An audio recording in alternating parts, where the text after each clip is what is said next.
When you hear the word NVIDIA, what comes to your mind? Chances are you probably think of their powerful RTX desktop GPUs. But what if I told you this GPU giant once tried to conquer your smartphones? Wait, what? NVIDIA used to make smartphones? Well, not exactly. Back in 2008, when giants like Google and Nokia tried to compete with the newly released iPhone either with their software or both hardware and software, NVIDIA approached it a bit differently. Instead of making a whole new device, they opted to compete in the SoC space since they have been dealing with silicon designing since their inception. Also, thanks to the acquisition of Portal Player in early 2007, they finally had all the ingredients and recipe to design an ARM chip. In case you don't know, Portal Player used to be a fabulous ARM chip designer for portable devices similar to Qualcomm.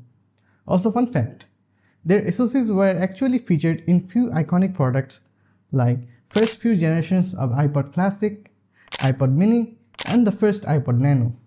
So, after cooking for almost a year, NVIDIA finally showed a prototype device running their first ARM SoC, the APX 2500, in 2008's Mobile World Congress.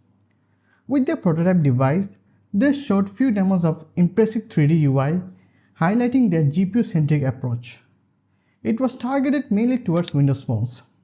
Several months later, NVIDIA finally announced the first Tegra SoC lineup in Taiwan for retail smartphones.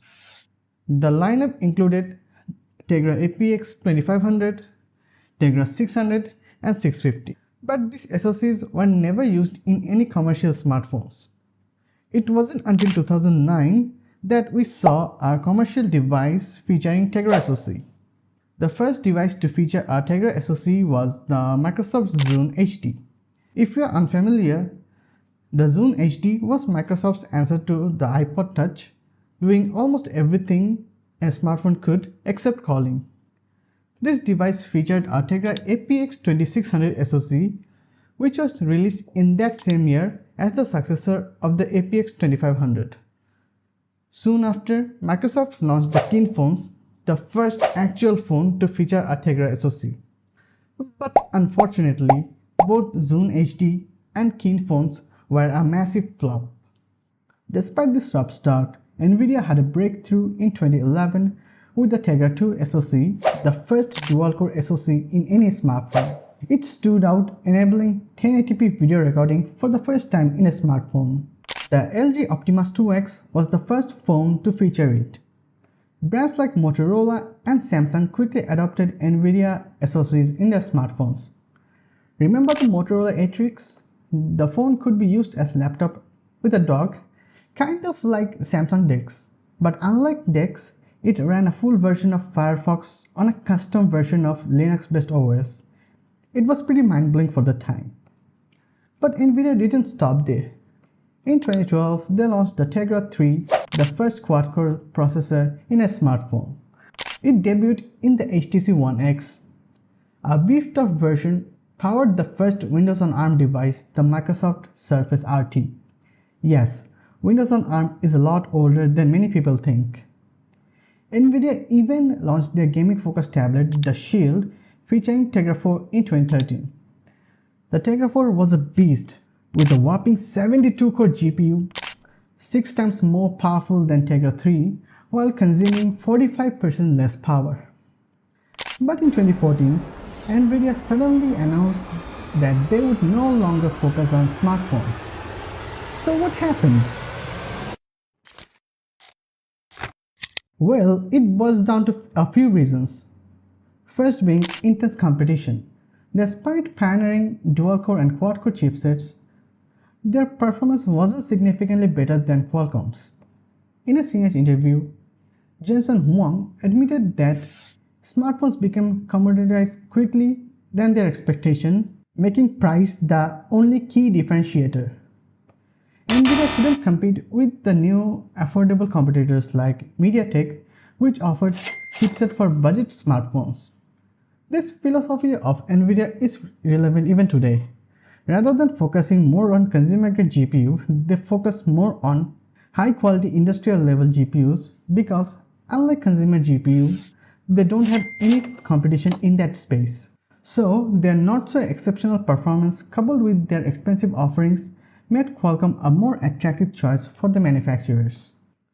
Which brings us to the second reason, profitability. According to a report by Mark Hibben from Seeking Alpha, NVIDIA's Tegra business growth declined by 37% in Q4 of 2013, showing their presence in smartphone market wasn't sustainable. NVIDIA definitely know how to take important business decisions in right time. No wonder they are among the most valued company in the world. Last but not the least, deviation from NVIDIA's core and fragmentation of Android. NVIDIA is a more GPU-centric company which specializes in optimizing for graphical demanding tasks like gaming with their hardware. But smartphones at the time ran low demanding games like Flappy Bird and Angry Birds due to poor hardware. In smartphones, the CPU has always been more important than the GPU, so NVIDIA's GPU expertise didn't help here. Moreover, optimizing SoC for hundreds of smartphones with different configurations and different Android software, basically dealing with Android's fragmentation was hectic for NVIDIA. So the intense competition coupled with the lack of profitability and the inability to deal with Android's fragmentation led to their demise in smartphone market. But unlike other failure stories, there was a light at the end of the tunnel. In 2016, Nintendo announced their partnership with NVIDIA for the next-gen console, the Switch. The rest is history. As of March 2024, Nintendo sold 141 units of Switch, making it the second best-selling console of all time, just behind the DS. You might wonder why Tegra succeeded here but failed in smartphones.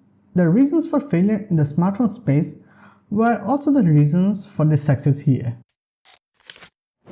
Unlike smartphones, in console space, manufacturers rely on one supplier for the entire product cycle. With no competitions, profits are high here. Moreover, NVIDIA's years of expertise optimizing GPU for gaming made them feel right at home. And most importantly, since they had to work on a single device, it made it easier for them to optimize the hardware with Nintendo's software. That's to say, NVIDIA didn't completely abandon Android. In fact, they still make Android TV box, the NVIDIA Shield, which features Android TV OS, and their software update policy surprised me. If you want to know why, you can check my video on that on the cards above. In the end, even though NVIDIA didn't succeed in the smartphone space, but this failure led them to make a successful presence in the console space. In a nutshell, NVIDIA Tegra failed successfully. And that's it for today. Thanks for sticking around till the end. If you found this video interesting, consider hitting that sub button, and if you like watching this kind of tech analysis videos, then you might also like my analytical look on the success story of MediaTek.